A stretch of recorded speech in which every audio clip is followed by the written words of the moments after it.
दोस्तों, गांधी जी के 3 बंदरों के बारे में तो आप लोगों ने काफ़ी बार सुना होगा, लेकिन कभी देखा नहीं होगा। मैं आज आप लोगों को कुछ ऐसे लोगों के बारे में बताऊंगा जिनकी तुलना कई वजहों से महात्मा गांधी के 3 बंदरों से की जा सकती है। जिसमें सबसे पहले व्यक्ति हैं हमारे देश के प्रधानमंत्री नरेंद्र मोदी। जी हाँ, जिस व्यक्ति के पास 2014 से पहले देश की हर एक बड़ी समस्या का हल था, अब वही व्यक्ति देश की सबसे बड़ी समस्या बन बैठा है। जिस नरेंद्र मोदी के पास बढ़ती महंगाई और बेरोजगारी जैसी बड़ी समस्या का हल था, भक्त जिसको समझते थे कि वो बहुत ही बड़े विजनरी लीडर हैं, आज उसी नरेंद्र मोदी की सरकार के पास इन समस्याओं का अपना कोई विजन ही नहीं है।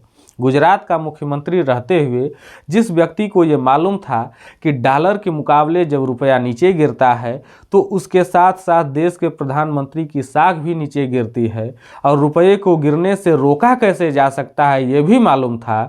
ये ऐसे नहीं होता मित्रों, मैं शासन में बैठा हूं, मुझे मालूम है इस प्रकार से रुपया इतनी तेजी से गिर नहीं सकता।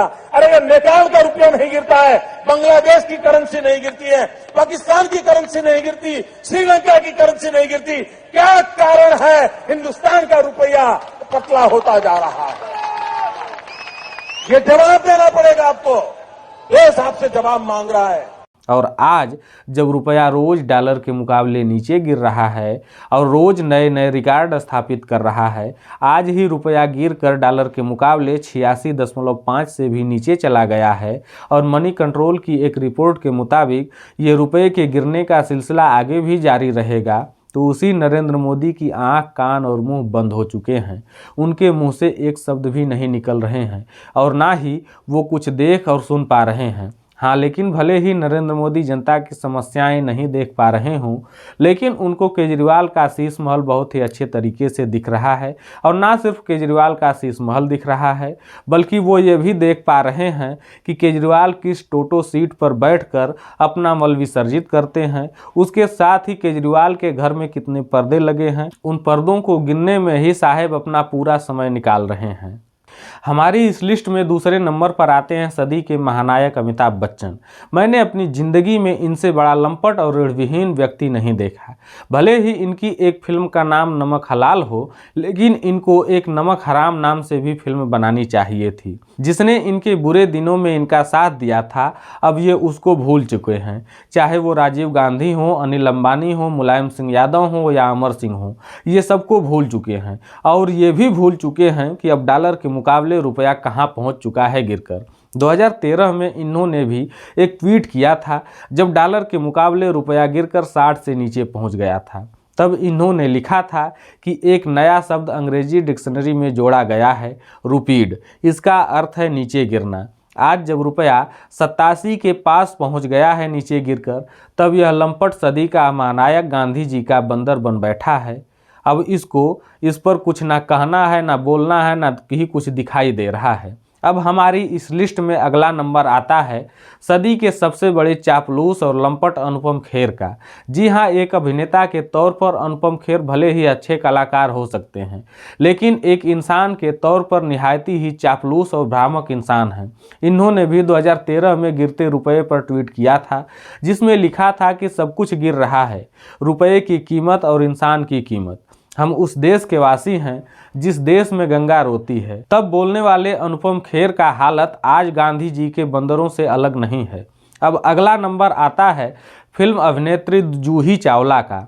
अब ये महिला हैं, इनके बारे में हम क्या ही कहें। फिर भी इन्होंने 2013 में ही 2 ट्वीट किए थे।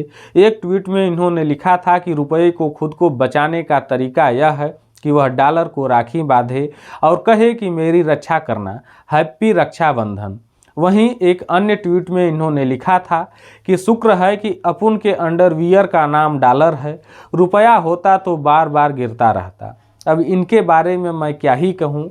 आज इनका ये ट्वीट देखकर मुझे इंस्टाग्राम की एक रील याद आ रही है। आज चड्डी नहीं पहने हो ना। अब इनका भी हाल गांधी जी के 3 बंदरों में से एक बंदरिया जैसा हो गया है। अब अगला नंबर आता है बॉलीवुड की fit and slim girl Shilpa Shetty Kundra का। इन्होंने भी 2013 में ही एक ट्वीट किया था, जिसमें लिखा था कि एक मज़ेदार टुकड़ा पढ़ा, डॉलर एस्केलेटर पर है, रुपया वेंटिलेटर पर, राष्ट्र आईसीयू में, प्याज शोरूम में। भगवान भारत को आशीर्वाद दे। और आज जब डॉलर के मुकाबले रुपया गिरकर 87 के पार पहुंचने वाला है, तो मैडम गांधी जी के उन्हीं 3 बंदरों में से एक बंदरिया बनकर टीवी और सोशल मीडिया पर उछल कूद सिखा रही हैं। अब अगला नंबर आता है कश्मीर फाइल वाले विवेक अग्निहोत्री का। इस महाशय ने भी 2012 में एक ट्वीट करते हुए लिखा था कि आपकी खुशियां पेट्रोल की कीमतों की तरह बढ़ें, आपका दुख भारतीय रुपये की तरह गिर जाए, आपकी खुशी आपके दिल को भारत में भ्रष्टाचार की तरह भर दे। लेकिन आज इस महाशय का हाल भी गांधी जी के 3 बंदरों से बिल्कुल भी अलग नहीं है। आज जब रुपया रोज अपने न्यूनतम स्तर को छूकर एक नया मुकाम हासिल कर रहा है, तब सब लोग चुपचाप बंद आंखों से सब कुछ देख रहे हैं। क्योंकि मैंने इन सब लोगों के तब के ट्वीट दिखाए जब रुपया लगभग 60 के आसपास था। लेकिन आज जब रुपया रोज गिरने का रिकॉर्ड बना रहा है, तब गोदी मीडिया में भी सन्नाटा पसरा हुआ है और प्रधानमंत्री की साख तो 7वें आसमान पर है। आज वो रुपये के साथ गिर नहीं रही है, बल्कि डॉलर के साथ ऊपर जा रही है। क्योंकि ट्रंप ने अपनी शपथ ग्रहण समारोह में साहेब को न्योता जो नहीं दिया, इससे साहेब की साख थोड़ी और ऊपर चली गई है। गिरने का तो सवाल ही पैदा नहीं होता। फिर भी कुछ लोगों का ये भी कहना है कि साख कुछ बची होती तो गिरती न। अभी तो साहेब केजरीवाल का मल त्याग देखकर ही आनंद से सराबोर हो रहे हैं।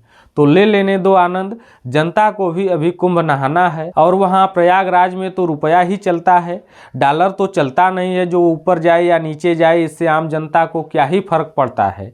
जनता कुंभ नहाकर मगन है और साहेब केजरीवाल का मल त्याग देखकर मगन है। बाकी सब ठीक है इस मुल्क में। इस वीडियो में इतना ही। आपके जो भी विचार या सुझाव हों, हमें कमेंट बॉक्स में ज़रूर बताइएगा। साथ ही अगर वीडियो पसंद आई हो तो वीडियो को लाइक और शेयर, चैनल को सब्सक्राइब जरूर कीजिएगा।